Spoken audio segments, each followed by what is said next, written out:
Seigneur, viens vite à mon secours. Gloire au Père, au Fils, au Saint-Esprit, maintenant et toujours. Dans les siècles des siècles, Amen. Alléluia.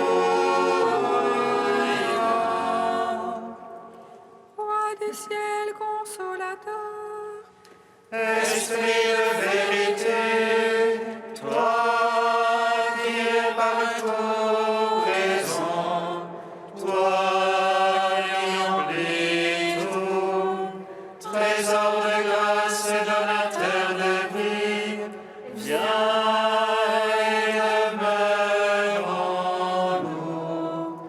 Purifie-nous de toute souillure et sauve nos âmes, toi qui es bonté. Roi du ciel consolateur, Esprit de vérité, toi qui es partout présent, toi qui emplis tout, trésor de grâce et donateur de vie, viens et demeure en nous. Purifie-nous de toute souillure et sauve nos âmes, toi qui es bonté. Lorsque tu es descendu vers la mort immortelle, vie, L'enfer fut renversé par la splendeur de ta divinité. Et lorsque tu ressuscitas les morts qui gisaient au fond du tombeau, tous les anges dans les cieux se mirent à chanter. Gloire à toi, source de vie, ô Christ notre Dieu. Lorsque tu es descendu vers la mort immortelle, vie, l'enfer fut renversé par la splendeur de ta divinité. Et lorsque tu ressuscitas les morts qui gisaient au fond du tombeau, tous les anges dans les cieux se mirent à chanter. Gloire à toi, source de vie, ô Christ notre Dieu. Lorsque tu es descendu vers la mort immortelle, l'enfer fut renversé par la splendeur de ta divinité. Et lorsque tu ressuscitas les morts qui gisaient au fond du tombeau, tous les anges dans les cieux se mirent à chanter. Gloire à toi, source de vie, ô Christ notre Dieu.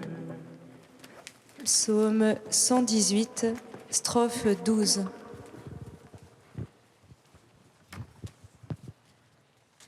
pour toujours ta parole, Seigneur, tu l'as plantée dans les cieux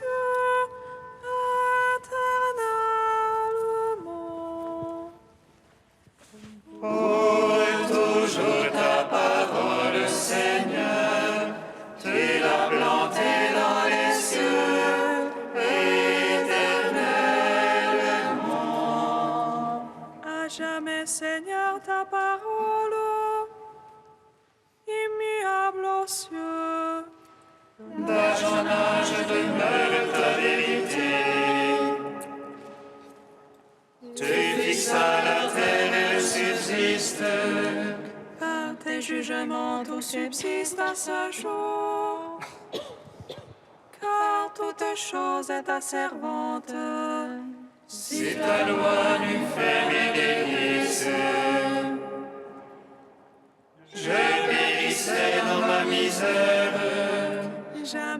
n'oublierai tes préceptes.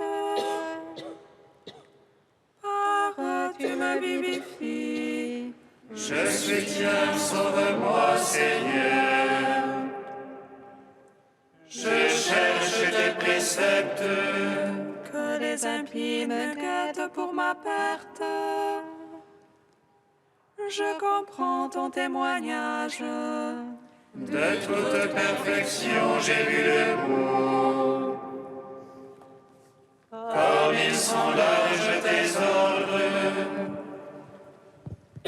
Gloire au Père, au Fils, au Saint-Esprit. Pour les siècles des siècles, Amen. Pour toujours ta parole, Seigneur, tu l'as plantée dans les cieux, éternellement.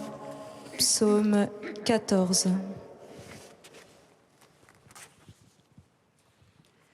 Je marcherai en présence du Seigneur sur la terre des vivants. Je marcherai en présence du Seigneur sur la terre des vivants. Seigneur qui entrera sous ta tente, habitera sur ta sainte montagne. Celui qui marche en parfait, celui qui agit en juste, Et dit la vérité de son cœur, sans laisser courir la langue. qui ne laisse en rien son frère. Ne jette pas l'opprobre à son prochain. Méprise du regard le réprouvé, mais honore les fidèles du Seigneur. Qui jure à ses dépenses sans se dédire. Ne prête pas son argent à intérêt. N'accepte rien pour nuire à l'innocent. Qui fait ainsi jamais ne bronchera. Gloire au Père, au Fils, au Saint-Esprit. Pour les siècles des siècles, Amen. Je marcherai en présence du Seigneur sur la terre des vivants. Psaume 15.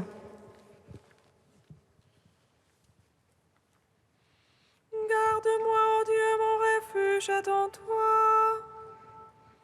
J'ai dit au Seigneur, c'est toi mon bonheur. Ses liens contient pour sacré dans le pays. Ceux qui s'y attachent les couvrent de gloire.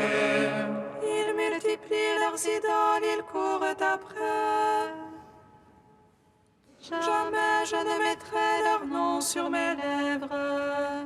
Seigneur, ma part d'héritage et ma coupe. C'est toi qui garantis mon lot. Le cordon me marque un enclos de délices. Oui, mon domaine est pour moi magnifique. Je bénis le Seigneur qui s'est fait mon conseil. Oui, la nuit, mon cœur m'avertit. Je garde le Seigneur devant moi sans relâche. Puisqu'il est à ma droite, je ne puis chanceler. Aussi mon cœur exulte et mes entrailles jubilent.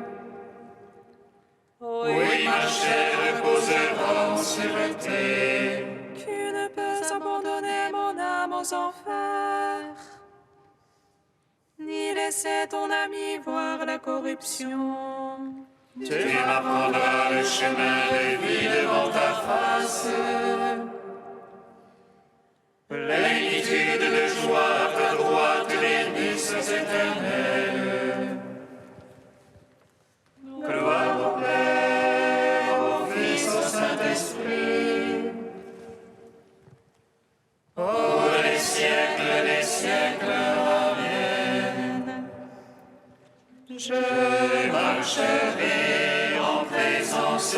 Seigneur sur la terre des vivants.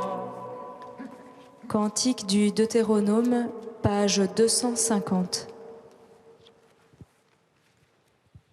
Cette loi que je te prescris aujourd'hui n'est pas au-delà de tes moyens ni hors de ta portée.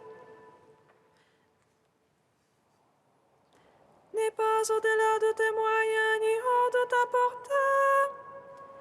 Elle n'est pas dans les cieux qu'il te faille dire. Qui montera pour nous la chercher dans les cieux? Elle n'est pas au-delà des mers, qu'il te faille dire qui ira nous la chercher. Que l'entendu on peut la mettre en pratique, non la loi n'est pas hors de ton atteinte. Car la parole de Dieu est tout près de toi. Elle est dans ta bouche et dans ton cœur. Pour que tu la mettes en pratique et vivras des jours nombreux. Vois, je te propose aujourd'hui vie et bonheur, mort et malheur. Si tu marches dans les voies de ton Dieu, et il te bénira, toi et toute ta descendance. Je prends à témoin ciel et terre. Je te propose bénédiction et malédiction. Choisis donc la vie pour que toi et tes fils viviez. Aime l'Éternel ton Dieu, écoute sa voix, attache-toi à lui. Celle-là est ta vie de bonheur, comme celle promise à Abraham. Rendons gloire au Père Tout-Puissant, à son Fils Jésus-Christ le Seigneur, à l'Esprit qui habite en nos cœurs, pour les siècles des siècles. Amen.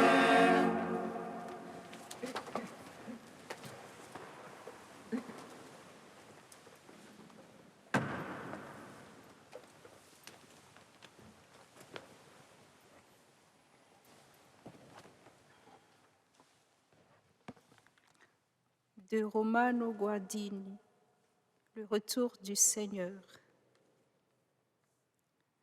Le Seigneur auquel nous croyons dépasse le cadre de sa vie terrestre et n'est pas enfermé entre sa naissance et sa mort.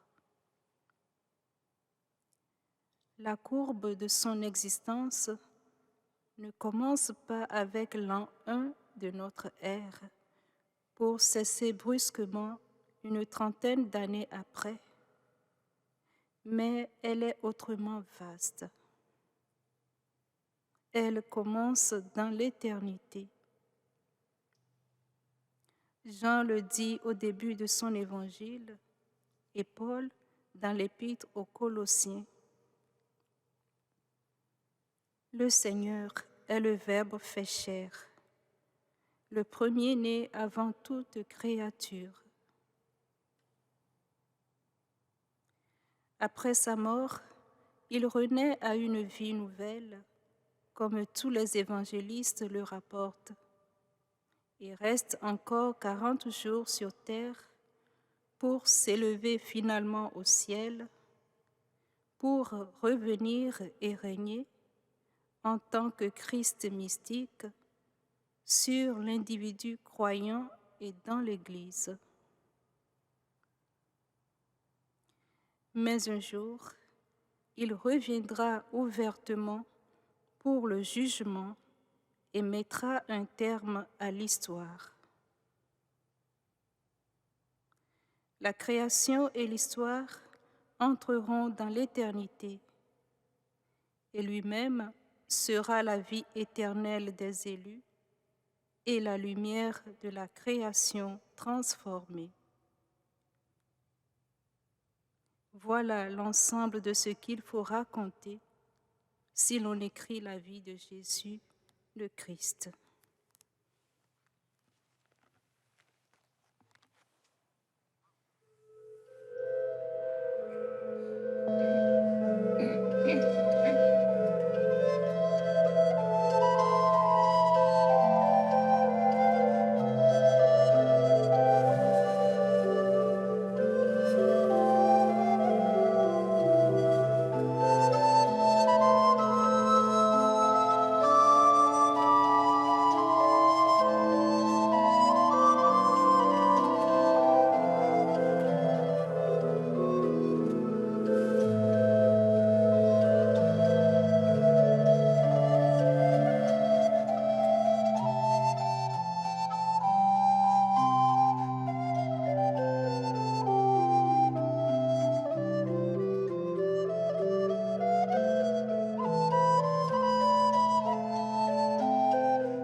Ils n'auront plus faim, ils n'auront plus soif. Le soleil et ses feux ne les frapperont plus. L'agneau de Dieu sera leur berger. Ils n'auront plus faim, ils n'auront plus soif. Le soleil et ses feux ne les frapperont plus. L'agneau de Dieu sera leur berger. Le trône de Dieu et de l'agneau sera dressé dans la ville, et les serviteurs de Dieu l'adoreront. Ils n'auront plus faim, ils n'auront plus soif. Le soleil et ses feux ne les frapperont plus. L'agneau de Dieu sera leur berger. Lecture de l'Apocalypse de Saint Jean. Moi, Jean, l'ange me montra l'eau de la vie, un fleuve resplendissant comme du cristal, qui jaillit du trône de Dieu et de l'agneau. Au milieu de la place de la ville, entre les deux bras du fleuve, il y a un arbre de vie qui donne des fruits 12 fois. Chaque mois, il produit son fruit. Et les feuilles de cet arbre sont un remède pour les nations. Toute malédiction aura disparu. Le trône de Dieu et de l'agneau sera dans la ville, et les serviteurs de Dieu lui rendront un culte. Ils verront sa face, et son nom sera sur leur front. La nuit aura disparu, ils n'auront plus besoin de la lumière d'une lampe, ni de la lumière du soleil, parce que le Seigneur Dieu les illuminera.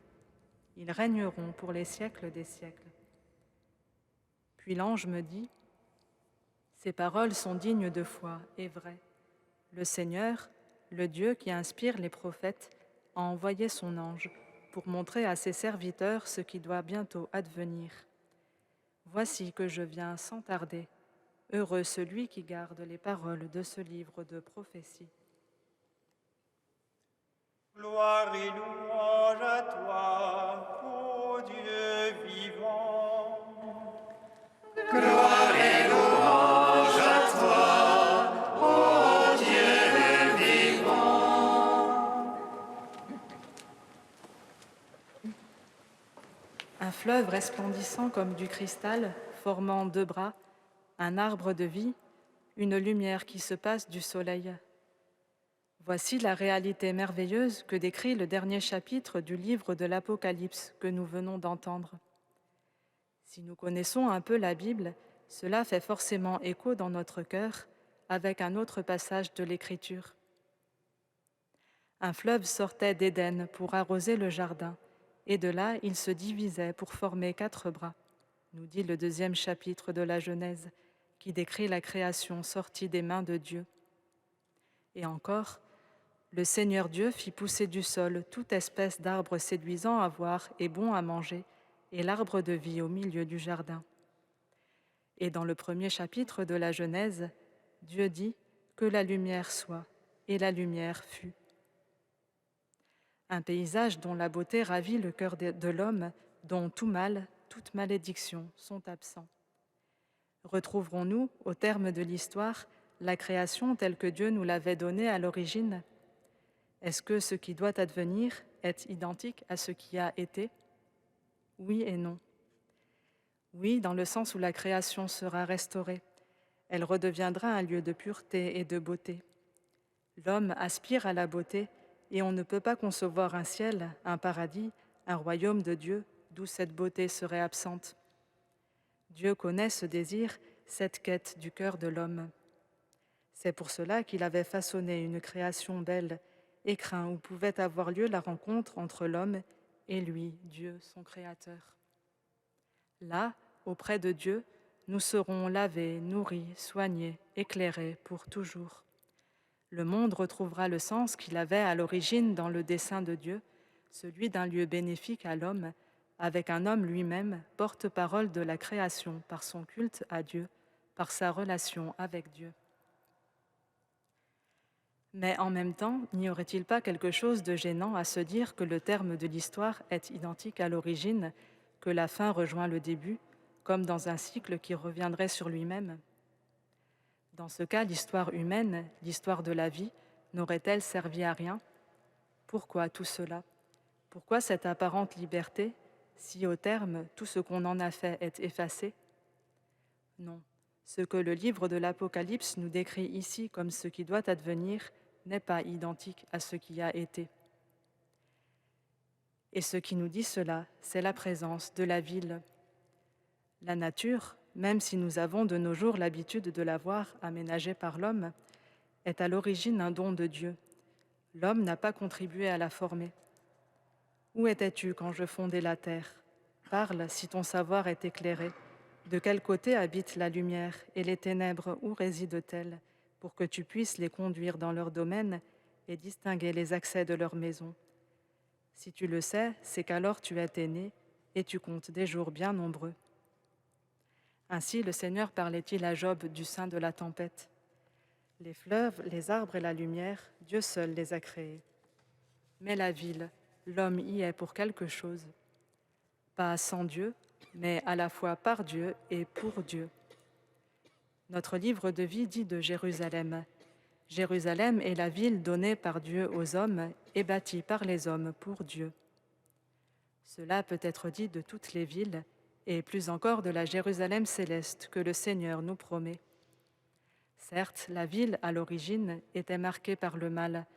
Les premières villes furent fondées par Caïn, meurtrier de son frère Abel. Mais Dieu a racheté la ville. Il prend tout ce qui est bon dans cette œuvre humaine, tout ce qui va dans le sens de la vie. Eh bien, dans cette description que nous donne ce dernier chapitre de l'Apocalypse, la ville représente en quelque sorte l'existence de chacun de nous. Une existence vécue plus ou moins avec Dieu, plus ou moins consciemment, mais qui a son poids d'éternité et qui a toute sa place dans l'univers nouveau fait par le Seigneur et qui trouvera sa place entre les deux bras du fleuve de vie. Chacune de nos existences formera quelque chose de cette cité sainte, Jérusalem, qui descend du ciel, de chez Dieu, mais dont les assises portent les noms des 12 apôtres et les portes ceux des 12 tribus d'Israël, qui ont tous œuvré de quelque manière à son édification.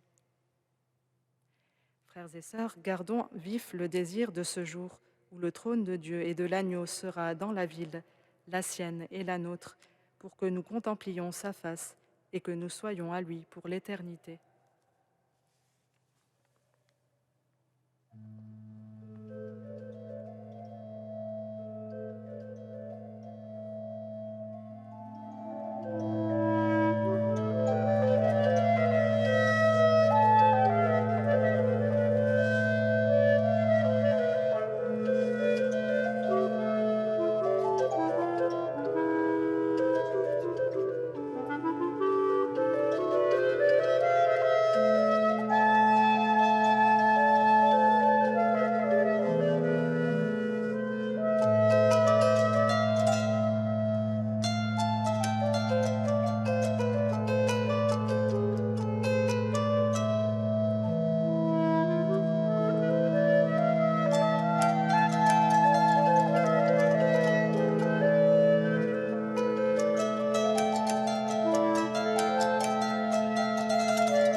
Seigneur, écoute-nous.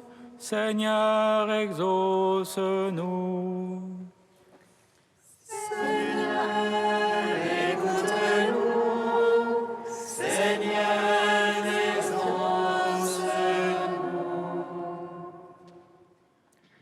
Pour tous les responsables politiques du Moyen-Orient, Seigneur, nous te prions. Fais qu'ils sachent trouver un chemin de paix pour la terre sainte. Seigneur, écoute-nous. Seigneur, exauce-nous. Pour la création qui souffre, Seigneur, nous te prions. Fais que l'humanité sache trouver le juste équilibre entre ses besoins et ceux de l'environnement. Seigneur, écoute-nous. Seigneur, exauce-nous. Pour tous ceux qui vivent toute forme d'esclavage, Seigneur, nous te prions. Fais grandir la conscience de chacun afin que ces plaies soient effacées de la face de la terre. Seigneur, écoute-nous. Seigneur, exauce-nous. Dieu saint, saint fort, saint immortel, prends pitié de nous. Dieu saint, saint fort, saint immortel, prends pitié de nous. Dieu saint, saint fort, saint immortel, prends pitié de nous. Gloire au Père et au Fils et au Saint-Esprit, maintenant et toujours et dans les siècles des siècles. Amen. Saint immortel, prends pitié de nous. Dieu saint, saint fort, saint immortel, prends pitié de nous. Tu nous promets un ciel nouveau, une terre nouvelle, et nous contemplerons à jamais ton visage. Nous te magnifions.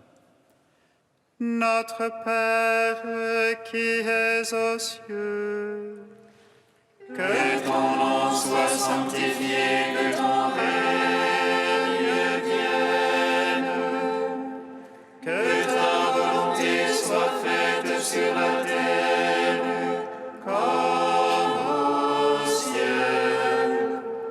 Donnez-nous aujourd'hui notre pain de ce jour. Pardonne-nous nos offenses comme nous pardonnons aussi à ceux qui nous ont offensés. Et ne nous soumets pas à la tentation, mais délivre-nous du mal. Car c'est à toi qu'appartiennent le règne, la puissance et la gloire, pour les siècles des siècles. Amen.